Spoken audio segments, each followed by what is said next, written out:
of those kinds of forces. We grow up in situations that shame us. Now, as an adult, yes, I have encountered bias. Yeah.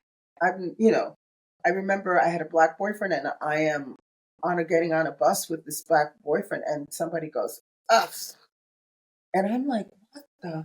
Right. And I realized, oh, because I'm with a black guy, Right. and I'm like, Right. so I mean, it's not like I'm not It's not like living it didn't in touch you. Nirvana. Right. I'm not living in Right. Nirvana, Right. and I am aware of what's going on. I follow. I'm not a young lord, but I follow the young lords. Right. I'm part of the Puerto Rican Student Union at my school. I'm part of the Black newspaper at my school. Right. I go to school in Harlem, and you can't miss what's happening in Harlem. Right. In addition to the fact that, the wild and wonderful part of me was emerging. And you met Muhammad Ali, didn't you? So I am dating the guy that I told you I was on the bus. Yes. The woman, his name is Charles. Well, anyway, his first name was Charles. Yeah. And he says to me, "Listen, I gotta serve as bartender at this party, so why don't you come with me?" And I'm like, okay. So I'm a college student. He was going to work. He was going to work, and I was going to wander around, I guess, and sort of observe or keep him company or whatever. Yeah. And I had no idea where this party is. Well, it turns out it's going to be at the New York Hilton penthouse. And I'm like, oh la la, yes, that worked. And again, the skinny girl with, very long hair, much like yours, a little longer at the time. Mm-hmm. And I'm wearing my little granny glasses. And, I remember I had a white turtleneck with a hip hugger, whale corduroy pants. I never forgot my outfit. And I'm wearing these wine-colored little kitten heel shoes. And off I go to this party, and I am walking around. Anyway, the women at the party, many of the women were wearing some of these designs, and basically they were topless, and they wore suspenders that covered their breasts, but their breasts were out. And, so it's a very hip happening, free, avant-garde, party. And I look like the Virgin Mary in all white with the turtleneck. But I'm still cute. Anyway, so, so I am at some point near the entrance to the penthouse, and in walks Muhammad Ali. And I'm like, oh. I mean, I was surprised because I thought he was bigger. Oh. I thought he was taller, a little more robust. Yeah. But he is pretty perfect. I loved him when I was a kid. Yeah, he's pretty perfect. And he has an attaché case. And anyway, long story short, it is the first time I see a cell phone, the early cell phone. Oh, he has it in his attaché case. And, it's got to be the 70s. And he's got this, I'm like, whoa, I think that impressed me just as much as he did. Technology. Anyway, so, he kind of walks by me, he nods at me, he's very pretty.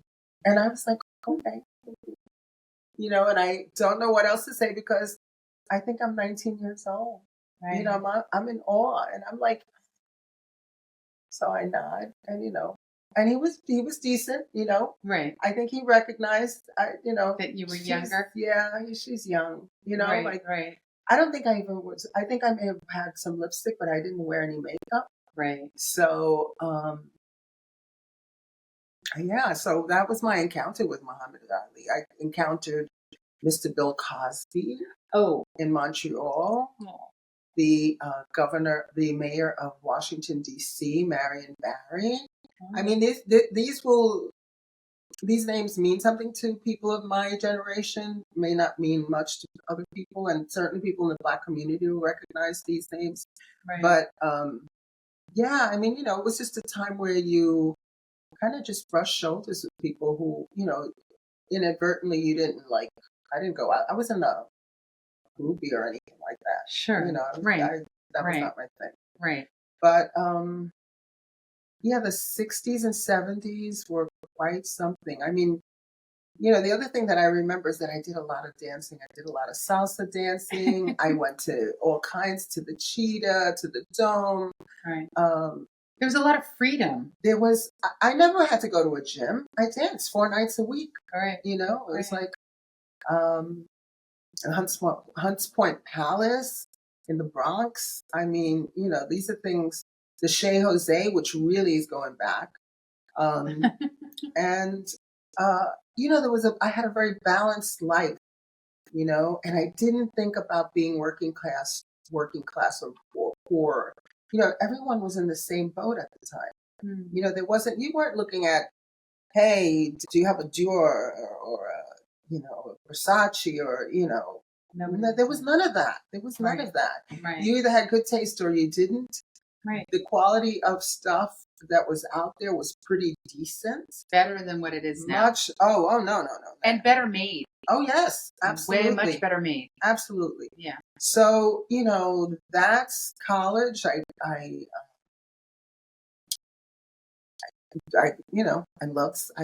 Always loved school. I didn't become a professional student because I wanted to do the next thing. Right. Which led to your professional life. You got your bachelor's, then you went on for your master's, and you decided you were going to stick with education, and you decided you were going to stay where your roots were and give back to the community that you were raised in. Yeah. I became a teacher. So it's the 70s, and the Aspira Consent Decree is implemented, which basically said that kids who did not speak English at that time, there's an influx from Puerto Rico of Puerto Ricans, and they are obviously monolingual, Spanish speaking only. And so by law, the New York City school system had to provide ESL instruction. That's amazing. So that's how I am an English teacher by training and licensed to be an English teacher. And in those days, you could teach down, but you couldn't, if you had an elementary school license, you could not teach up. Okay. But I had a high school license, so I could teach down. I don't know what the thinking was in that because, you know, of course, in time we find out that the pedagogy for each level is very different. You know, significantly different, not totally, but significantly different. And so can't find a job on the high school level. Mm-hmm. A lot of those jobs went to men. Mm-hmm. They were avoiding going to Vietnam, so they went into teaching. Okay. And so I don't remember how I end up at PS 64. There's a Puerto Rican principal, and he says to me, "We'll hire you. You're just going to have to teach ESL." I'm like, I know nothing about ESL, but I know English and I know Spanish. Right. So, and they said, "No, we will give you some training." I was like, okay, fine. So, my first year teaching, I live on St. Mark's Place. I go through Thompson Square Park. I go to my school. I teach. Right. I go home for lunch or to take a nap, and then I go back to school. Right. I mean, it was ideal. It was really, really ideal. Right. And what grade was? They were all grades because they were just there. They were elementary. Fun. So yeah. So they're really, really cute. I mean, fun ages. Yeah, and you know, education in those days was in shambles. Oh, yeah, it was in shambles. More so than now. More so than now. Wow. Because pedagogically, we're good. We're in pretty good shape pedagogically. Whether you follow the philosophical strands or not, that's another thing. But in terms of pedagogy, we're good. But what do you mean by pedagogy? Pedagogy means the methods by which you teach, you know, and provide instruction to students, you know, and the way that you diversify based on, you know, needs or abilities and talents. Then you find yourself moving, however lovely it was to work with the youngins. From in ESL, you found yourself working with high school students, and would you say that's where you really started to blossom as a teacher? So what happens is the city, President Ford tells the city to drop dead. We are in a fiscal crisis in New York City, right? It's the 70s. Oh, right. And so I lose my job. Oh. I lose my job, I get unemployment, and I end up going for my master's in bilingual education. And I'm in a class that I was taking one semester, a woman walks in. Her name is Awilda Olta. And Awilda Olta is like this amazing, again, another woman in my life who was instrumental. Is an educator and has written a proposal and established a bilingual school. Oh. And it is the model for the nation. Wow. And in our exchange, she makes a presentation, there's a Q&A and then back and forth. And at the end of the class, she says to me, would you please come and see me? And I said, oh, yeah. So she was your teacher? She was not my teacher. She was a guest speaker. Oh, okay. She was a guest speaker. And so I go up to her and I said, oh, it was really great. Thank you for, shedding the light on so many important things. Da, da, da. And she says, do you have a job? And I said, no. And I was like, no, I don't. She said, would you come up and see me? I need an English teacher. Fabulous. And so I end up working for her for 5 years in District 4, which is the preeminent educational district under Tony Alvarado, another Puerto Rican. I mean, Puerto Ricans are shining all over the place. I'm like, yes. So I work in this fabulous district. We take a model that we got from, I believe it was Wales, because they did a bilingual program. Oh. And so we use their model and we apply it to our district. And Tony Alvarado is a genius. He becomes a chancellor for the city of New York. Oh. Yeah. And she and Awilda, who is the director of the program, becomes becomes a principal. Anyway, 5 years that were probably among the top 5 years of my life in terms of education and level of professionalism and excellence. And then I leave there to go to high school. Mm. There was a man at the Board of Ed named Rufus Thomas. And I am always like, I'm the kind of person that says, how am I going to work this? I'm not going to have the system that dictates me where I want to go. Mm-hmm. It's a little presumptuous. I think it's how things get done, honestly. I happen to think that, I get to choose. Choice has always been part of the motif of my life. I get to choose. So I go down to the Board of Ed and I say to him, here's my resume. I said, I would like to work in my community and service Black and Puerto Rican kids, because I think that's where the greatest need is. Right. I said, I don't want to go to Stuyvesant, because they had mentioned Stuyvesant. Which is a great school. Yes. I said, I don't want to go to Stuyvesant. I don't want to go to Brooklyn Tech, because I don't want to go to Brooklyn. Of course, I should never have said that, right? But I'm These being are both honest. great schools. Yeah, I'm being honest, and I said, I do want to service my community. I had gotten my master's in African American Lit and History. So I knew that that's what I wanted to teach. There was nothing like that in the high schools at the time. Anyway, in a city where the population of the schools is Black and Hispanic. Anyway, so that's how I end up in high school. I do the rest of my career in high school. I get a principal toward the end of my career, Bob Durkin, who I adore. Every time I think about him, I want to cry. And he made me the coach for the school in terms of setting the standards for all across the board, in all the disciplines. And that is how I end my career. I end my career as the America's Choice design coach. Wow. On the high school level. So I'm for responsible. How many schools?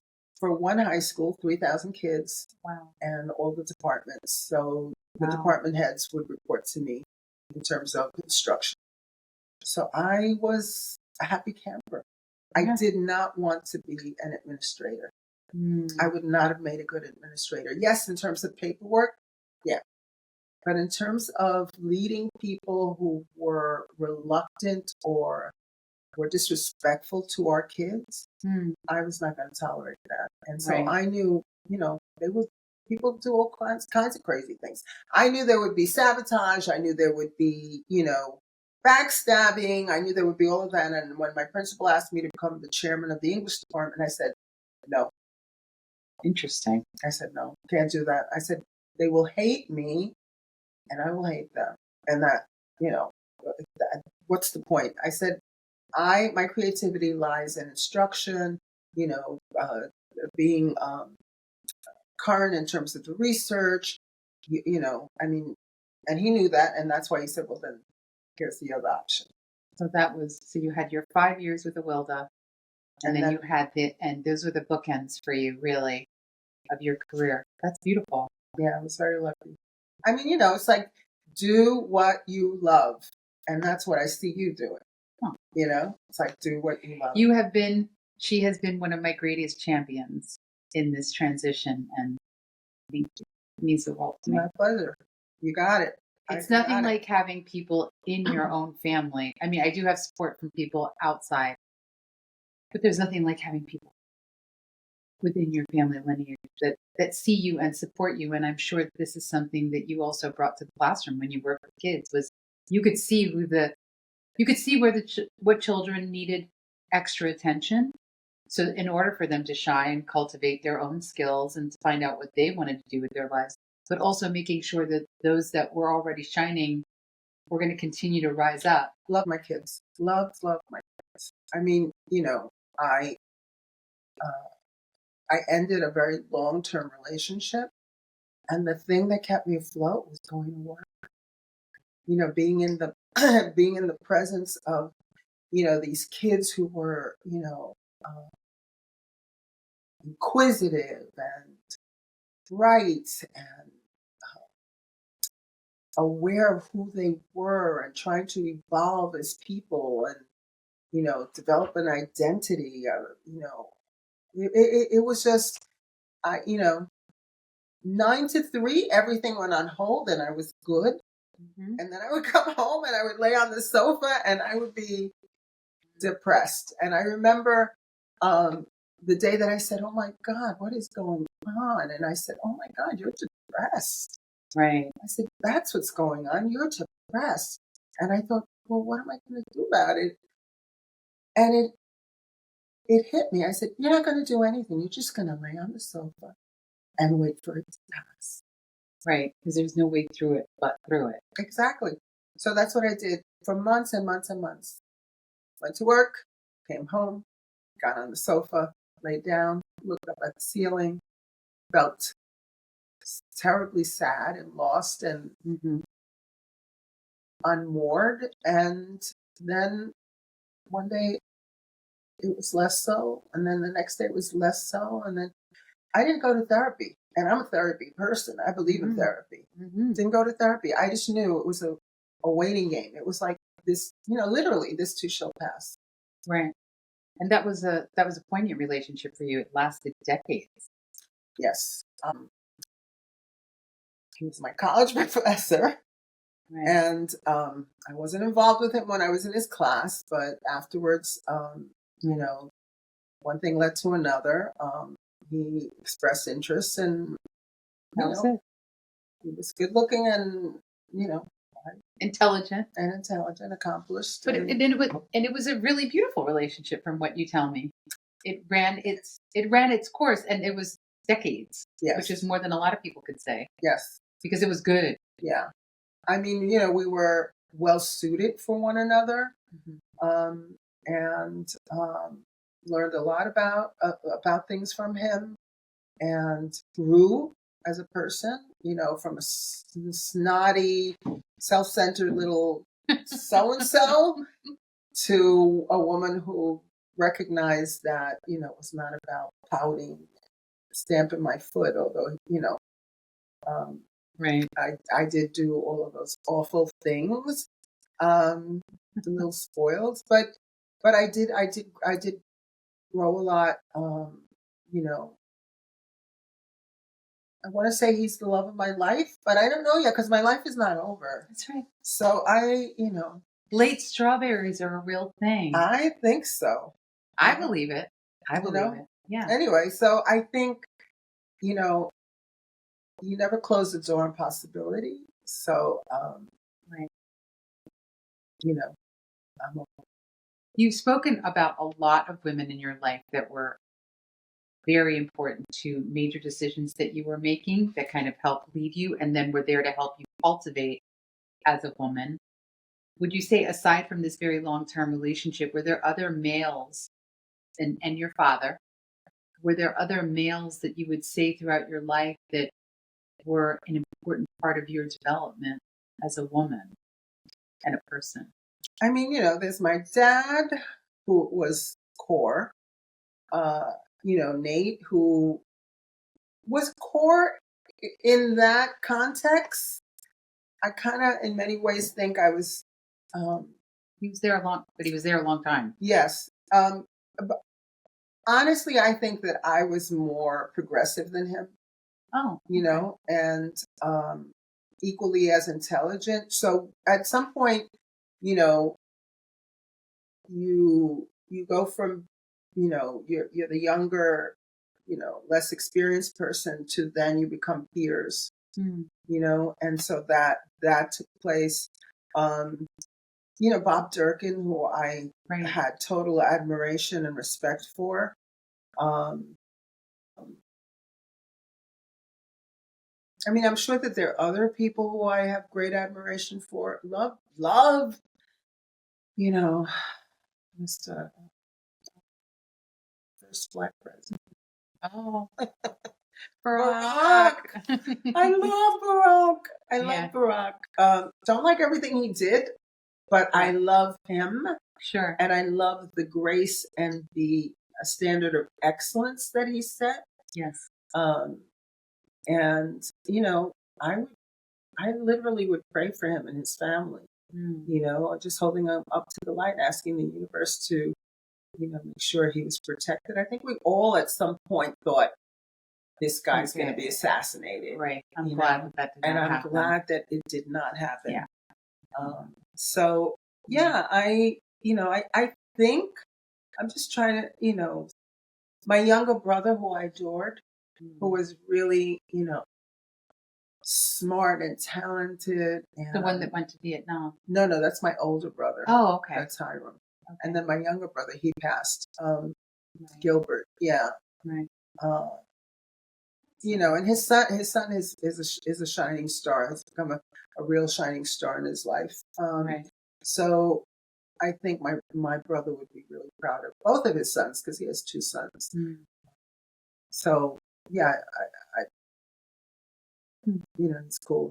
And of course, you know, my older brother, I always had an affinity for him. I didn't know I had an older brother. You know, I didn't know I had an older brother. And then slowly it comes into my consciousness. He's not raised with us. Right. You know, he's raised in Puerto Rico. And then when he comes, I'm like, I have a big brother. Right. A big brother. Right. So that was like really cool. I can't think of anyone like in the way that women have, you know, sort of like gotten my attention and said, listen, pay attention. Yep. So this is the two things that I think were important to me. One was to listen. When somebody said something, I was given grace. By grace, I said, oh, okay, I shut my mouth and let me see what this is about. And the second thing that I would say to women particularly is ask for help. If you don't know, ask for help.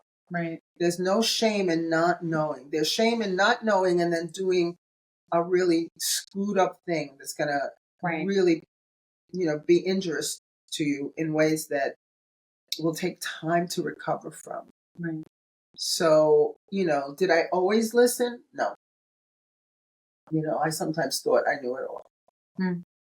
As we all do. Yeah. At But I different think, times. but I think when I think of, ask for help, if you don't know, say you don't know, um, do your homework. Don't assume that somebody, because so and so said, no, no, no, no, Right. no, no. Right. Okay, they said that, it stayed in your ear, Mm. and you're aware of it. So now do your own research and come to your own Right. conclusions. Right. Um, Right. yeah. And so you've had all these different relationships, beautiful relationships, and there's many more experiences that we didn't touch on that I know about, but that we didn't touch on here. And what's it like at this time of your life? You're flying solo again. You're kind of flying free again. And you're at this stage where, this is a particular time of life in the stage of aging. What do you feel that you're learning, in particular, also because you are single at this stage of life after having a very long relationship and then doing many, many, many things in your life? What are the Um, graces that you find now? That's probably better than gems and graces, I guess you could say. What would you say? I'm spiritual, not religious. Mm-hmm. I did have a wonderful church that I was a member of, became a deacon. I mean, I was on a lot of boards at the time, right after retirement. Um, but one of the things that I think is also part of the strand of, from the time I was a child to now, uh, fear is a liar. Mm. So, I try to live my life by that, even at this juncture. I did it unconsciously for a long time. I did it as a child. I was fearless as a child. I have bruises and scars on my leg to prove it. Um, and then I kind of like did that through my life, and then not consciously. And then um, I was diagnosed with a cancer, a blood cancer, and I had to make a decision. I remember reading somewhere that somebody said, cancer doesn't have, was it, how was it put? I don't have cancer. You know, I don't, I have a condition. Yeah. And so that is how I chose to deal with that diagnosis. I said, no, I don't know about cancer. What I do know is that I have a condition. And so we got to figure out how this is going to go. And I knew that my mindset was going to be everything. Mm. And I knew that fear had no place in that process. And I did my research, did my research, did my research. I knew I was not going to do chemo. Mm. So I'm not doing chemo. Chemo will kill me for Mm. sure. It's going to damage me. It's like I'm not, I mean, I overheard a conversation once at Grand Central Station. This woman had two children that both had cancer. And she said, chemo killed my kid. Now, I don't know, was I standing next to her? Because I heard an entire conversation. And I said, chemo, I'm not doing that. This woman is clearly saying chemo killed her kid. So, I do remember that moment. And then I started to do the research on my diagnosis, and there was a parallel with HIV because it had to do with B cells. My particular diagnosis also had to do with B cells, and so I'm doing and I'm like, if they've got medication and treatment for HIV now, there's got to be a parallel, connection somewhere. And so I would do the research and read on what was going on with HIV, and then I would do the research on my own condition. And then one day I was watching a conference for some cancer organization, and they talked about this pill. And they said, this is the wave of the future. This is the direction that we're going in. This is how it impacts the cells. Blah, blah, blah, blah, blah. And I was like, that's it. I followed and followed. I found the doctor's name. He was here in New York. I called and I said, I'd like to make an appointment. I was told to send my records. I sent my records. They looked at it. He said, I'm not the doctor for you. He said, but I know who is. I don't do that specific kind of thing. Wow. He said, but I know who will. And that's how I came across my doctor. And so, but you followed your intuition. I did. I did. I was like, I know what I'm not going to do, but what can I do? So again, did my homework. Anyway, long story short, I got to this doctor who I absolutely adored and still do. He said, I said to him, I don't want to do chemo. I want to do the pill. It was off label then. It was just out of trials. I got on the pill for about 5 or 6 years. I am in remission. Yay, yay, yay, yay, yes, I'm in remission. I am not on any medication. My numbers are good. Doesn't mean it won't come back. But, just for today, that's where I stay. I stay right here in the moment. It's about staying present. I think that retirement gave me, I did therapy 3 months before I retired. Who am I going to be in retirement? What's retirement about? And the first 5 years, literally, I did nothing. I did nothing. I had worked all my life, and I wanted to know what it felt like to not have to do a thing. So yes, of course I did some things, I mean, I was like, I can't see you being idle. No, well, I took 2 bubble baths a day, 1 in the morning and 1 at 4 o'clock. Not bad.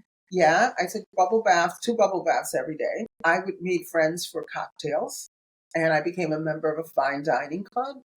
And like I said, I joined this really fabulous church. It was called the Coney Island of Religion. Oh, I love it. So the Coney Island of Religion. The Coney Island of Religion. It was such a wonderful church, diverse and inclusive and open and, full of inquiry and, more about, Jesus as the revolutionary than Jesus as the you must and you have to and it's a sin and Right. no, it's like please. Anyway, so I did do all those things, and so eventually I got bored and I decided I would get an advanced certificate in ESL and teach abroad. And I went to NYU, took my resume at the last minute, snatched my resume because I didn't want to do a lot of talking. Meet with the chairman of the department. He goes through my resume and he says, do you want a job? I have never looked for a job. I've always been offered a job. I love that. Very, very fortunate. I love that. So I said, Bruni, say, in my head, I said, Bruni, say yes. You always wanted to teach college, so here you are at NYU, and someone is offering you a job, and you need to say yes. You can always quit. Right. So I got an on-the-spot interview. I then came back about a week and a half later for a second interview. Turns out the guy who did the second interview was someone who knew me. I could not remember him. I was like, he said, you don't remember me. And then that's funny. And then I was like, I'm sorry, can you refresh my memory? He said, you took 2 of my student teachers when I was at the new school. Oh. And I said, oh, yes. And then I did remember him. And then I knew I had the job because I knew he knew my work. Well, there you go. So I taught at NYU for about 5 years. So he knew he was giving you the job before you even came into the office because he knew you. Like your name is pretty distinct. There's not a lot of people with your name in the educational field. I think he saw me. He remembered me. He knew my work. He had to go through the paces. But I knew at that point when he said, we've met. And I was like, okay. Mm-hmm. And I knew at that point, I said, oh, I have this job if I want it. And he did. He said, well, the job is yours if you'd like to join us. And I said, fine. So I did that for 5 years. I taught methodology to graduate students in education, and I supervised student teachers, mostly at private schools here in New York City because NYU is that school. Right.